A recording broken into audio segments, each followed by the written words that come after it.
O evangelho que ouvimos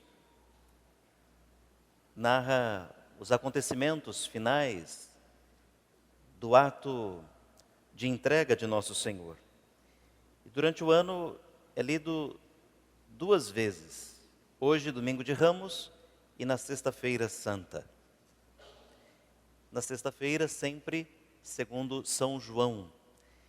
Se fôssemos ali parar e considerar cada passo, a nossa conversa seria imensíssima, né? Muito grande.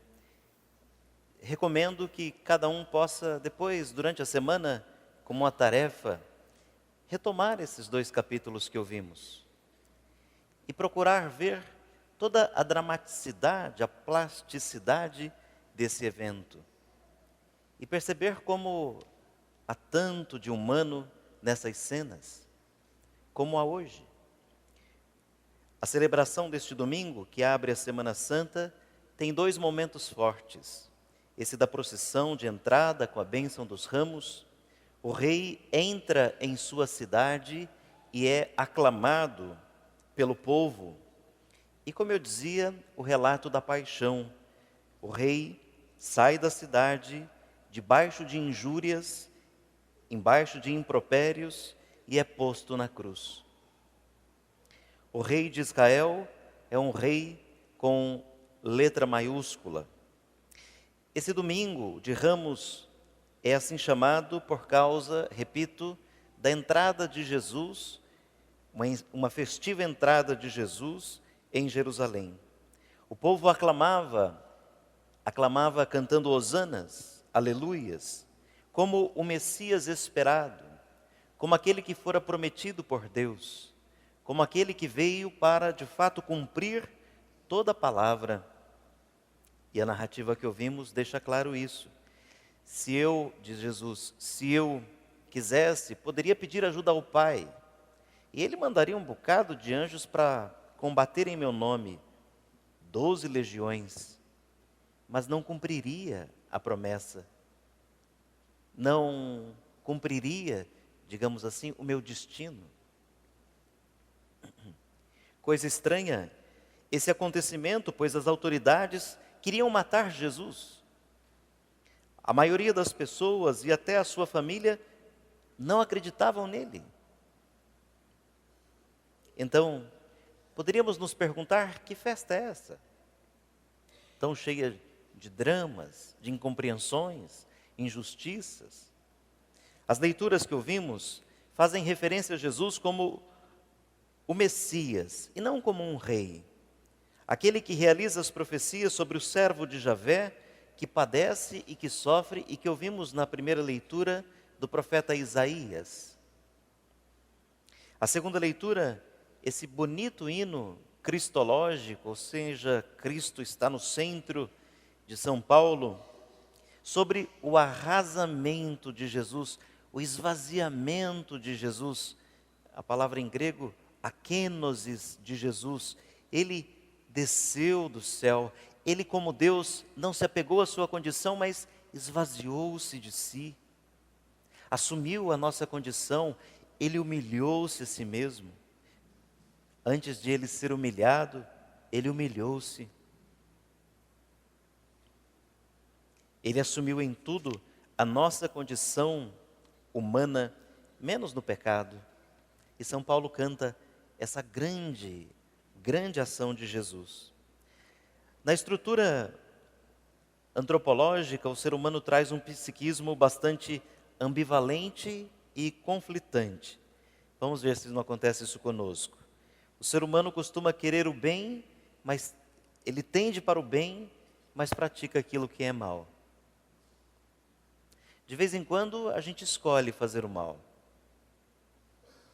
Aí está o pecado, desejado, escolhido, buscado.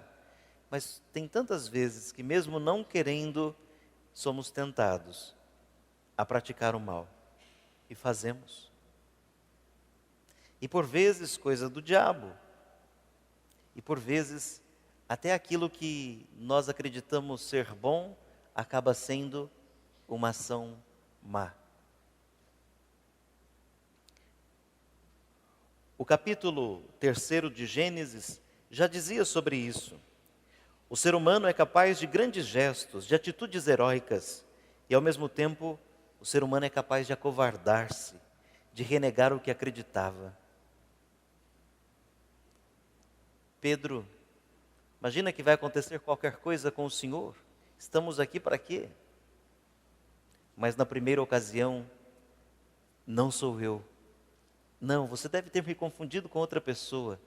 Eu não sou discípulo desse homem. Quantas vezes acontece de nós também, hoje, negarmos, voltarmos atrás,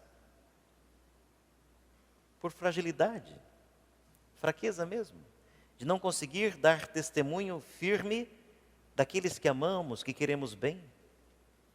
Quantas vezes nós não só propomos, como agimos como aqueles que testavam Jesus, zombavam de Jesus, dizendo: a outros você salvou, salva você também, e a nós desce da cruz.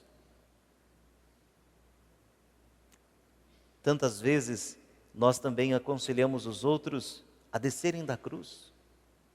Quantas vezes? Observemos quantas vezes nós somos maus conselheiros, desejando, orientando, instruindo outros a abandonarem a sua cruz, a descerem da sua cruz, a buscarem não fazer a vontade de Deus e seguir a sua missão, mas a seguir apenas um caminho de prazeres humanos que logo passam.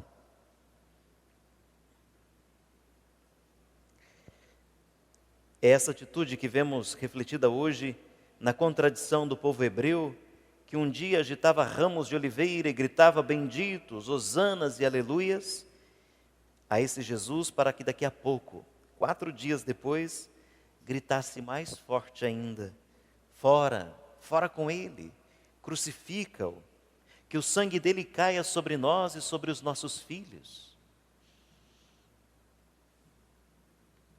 Que mistério tão grande, tão profundo, cheio de contradições, que ambivalência humana. O Domingo de Ramos, irmãos e irmãs, nos mostra que para ser discípulo fiel de Jesus, é preciso decisão, paciência, coerência e disposição para enfrentar as oposições, as perseguições. Dura quando a gente vem à igreja, professa a fé, canta também aleluias ao Senhor, proclama hosanas, louva o Senhor, participa de tantos movimentos de igreja, de grupos de oração e tantas experiências, mas na hora H, na hora que a porca torce o rabo, né? Na hora H de viver a vida, de estar ali no dia a dia, e alguém lhe propõe que abandone os seus princípios e os seus valores. Quantas vezes você faz isso? Troca o que crê para não ser desagradável ao outro. Troca sua convicção por uma situação momentânea para se livrar do julgamento do outro. Quantas? Vocês e eu, todos os humanos, podemos cair nesta grande armadilha. O discípulo verdadeiro e fiel é aquele que se esvazia, que despoja-se como Jesus, aceitando até a humilhação por causa dele. Assim fez o Senhor, e tudo isso